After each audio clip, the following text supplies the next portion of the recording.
Hello, welcome to our show. Today I'm going to talk about Riddick, the Vin Deisel series from his 2000 onwards. He does one like every so often, and there's going to be another one coming soon, hopefully. I like the Riddick series. Riddick series is my jam. I really enjoy it. It's not for everybody. Some people don't like them. They are kind of ridiculous, knowingly. I have fun with them. I enjoy the Riddick series, so there you go. So, if you expect me coming in and trash it, not going to happen. So, if you don't like the Riddick series, this is not the video for you. So there's been 3 films. There's been Pitch Black, there's Chronicles of Riddick, and then there's a film called Riddick. And they go up, budget-wise, they go up, then down again, because the first film was Pitch Black, which was a little exploitation sci-fi movie that did really well, got a lot of attention, people enjoyed it, and it made way more money than its budget suggested it should. It was just like a film that didn't cost much, and it did really well, and they continued to do well in the home video and things because it was an intriguing film. Then they get ambitious and made the Chronicles of Riddick, which was a big budget movie, which had to be like PG-13 and stuff like that, and had to kind of tone it down a little bit. I'm not sure it was PG-13, I think it was. I think there was a unrated version later, I can't quite remember, it's been a while.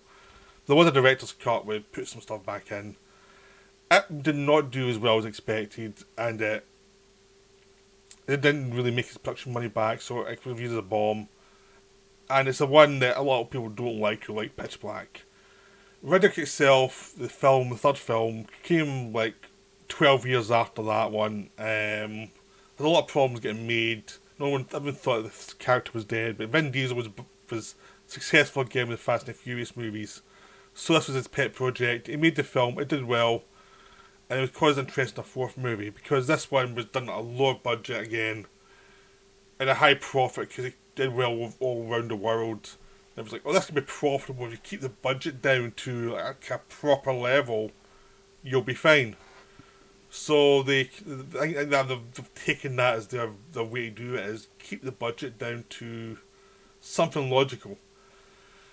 So the films themselves are very enjoyable. The films are really fun. The first one is stripped down, but it is a lot of good character stuff.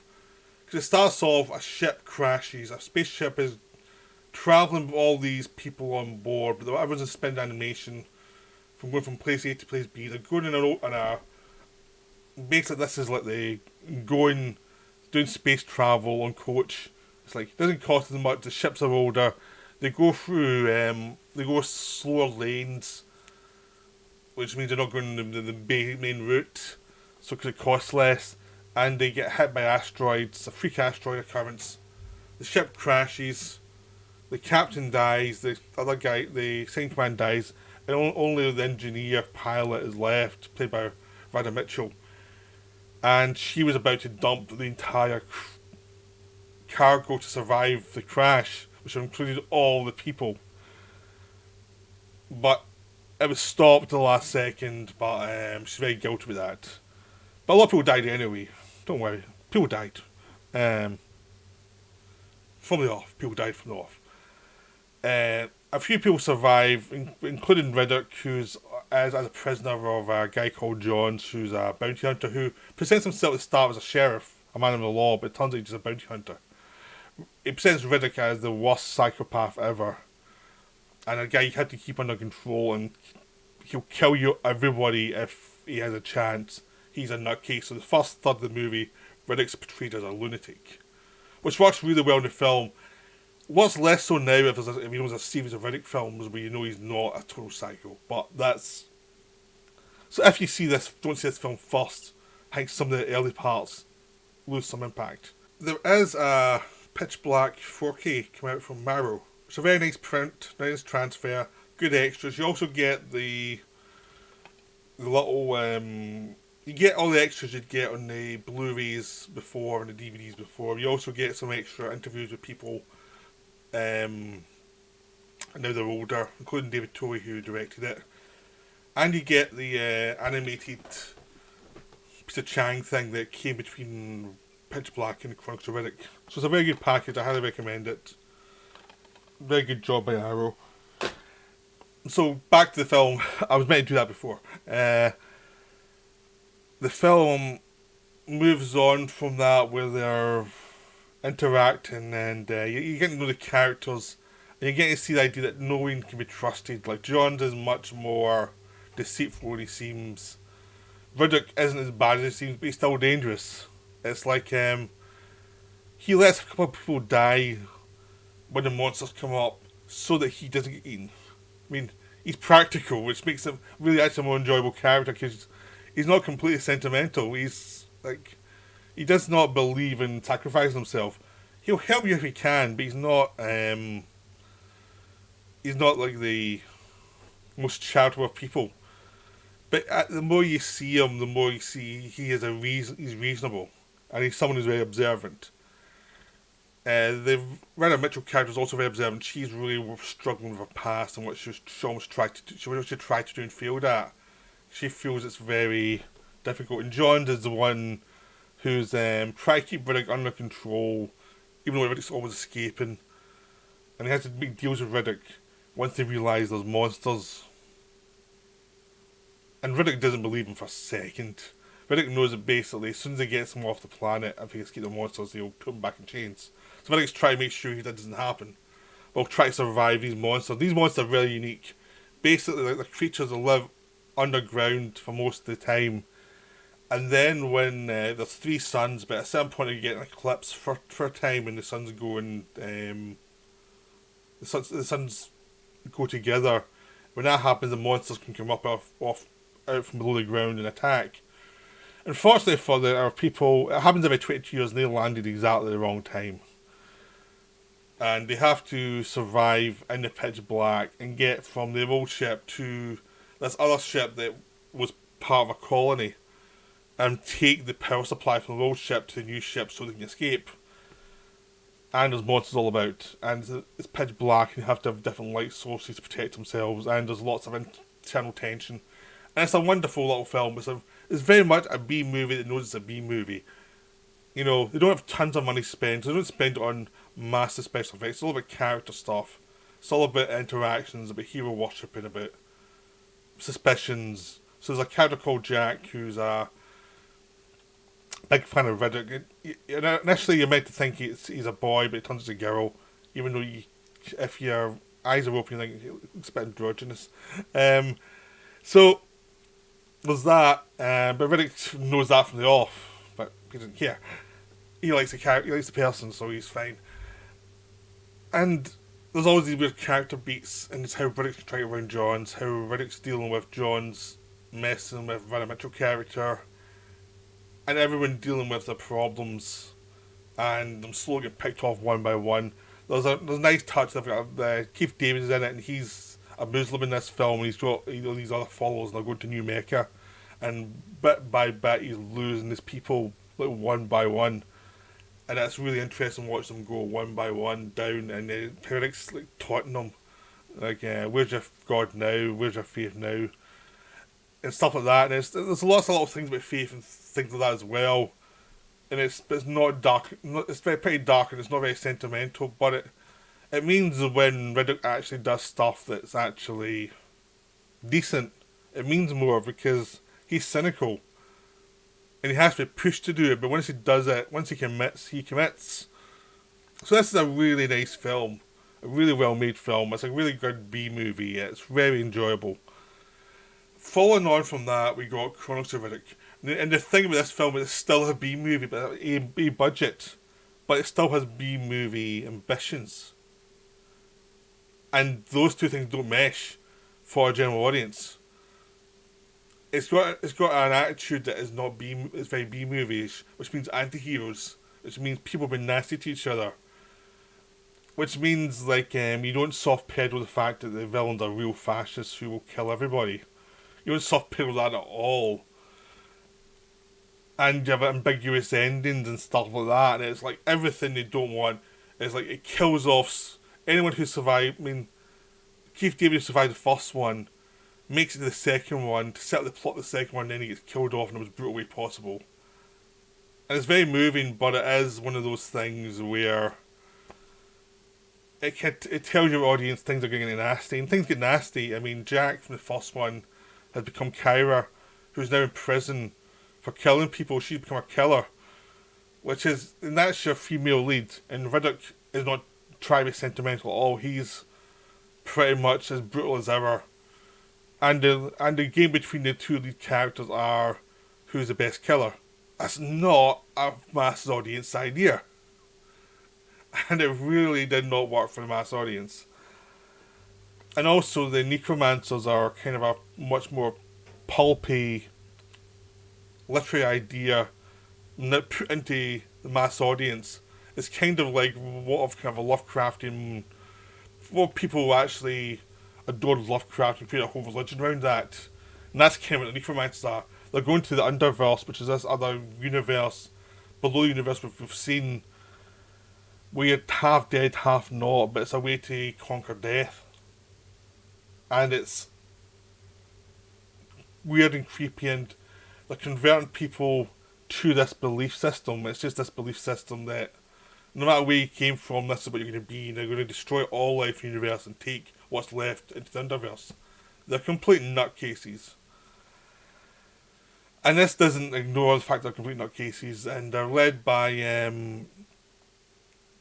the Grand Master who had a vision saying that Furion, who Riddick, the race Riddick belongs to, will kill him. So he killed all the Furions, but Riddick survived.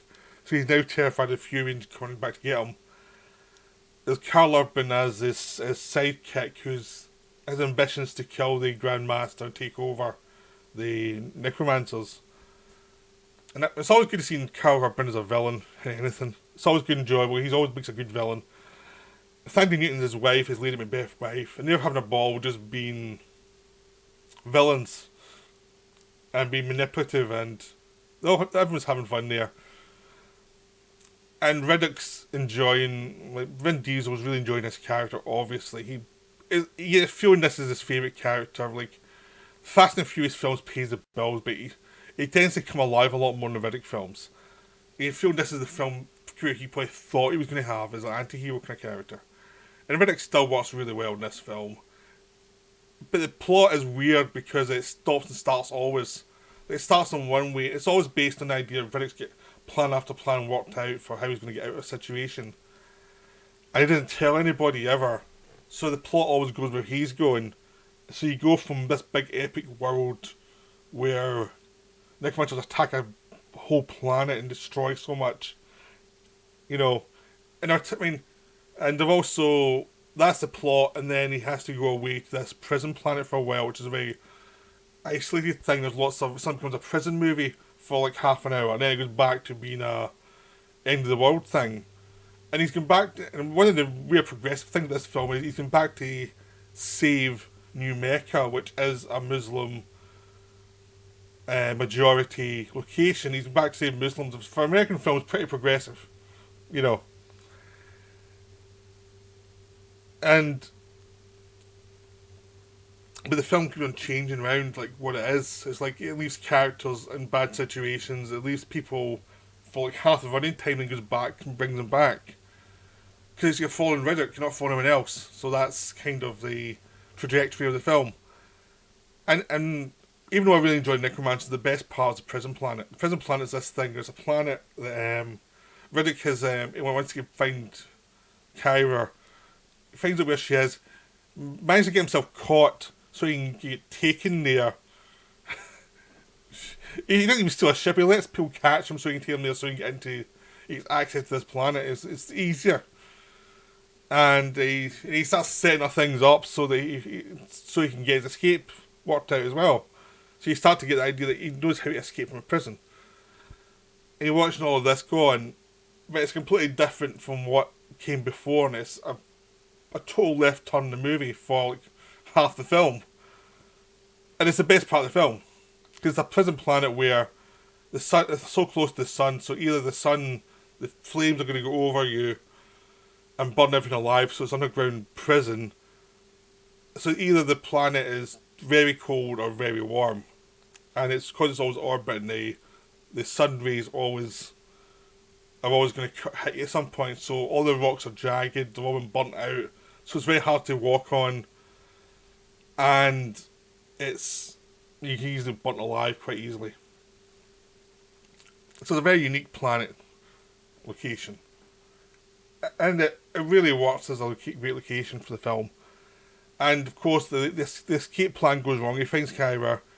He works the escape plan, which is basically to get the mercenaries who caught him and the prison guards who are a bit corrupt to fight each other, because he knows that eventually,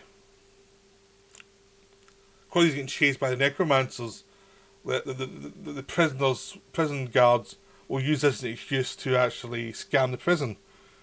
And he knows that the bounty hunters will also be trying to scam the prison, so he lets them kill each other and tries to make an escape.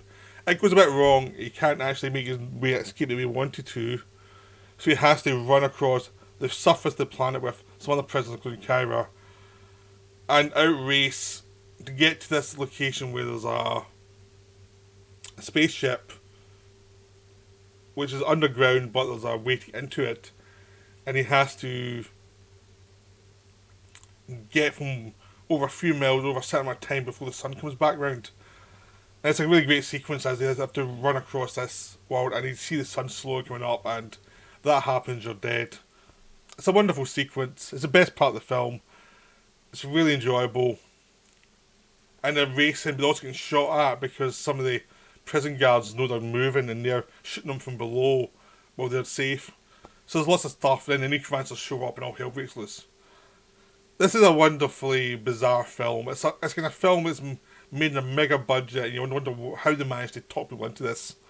They get all the money to do all the stuff they want to do, but it's weird how the money all went near, and it's like, no one see this is not a blockbuster film. It was a blockbuster film because Vin Deisel was popular at the time. That's the only reason it was. And then they realised, like, you can't do this kind of film in this kind of budget. It's just there's an audience for it, but it's only a limited audience.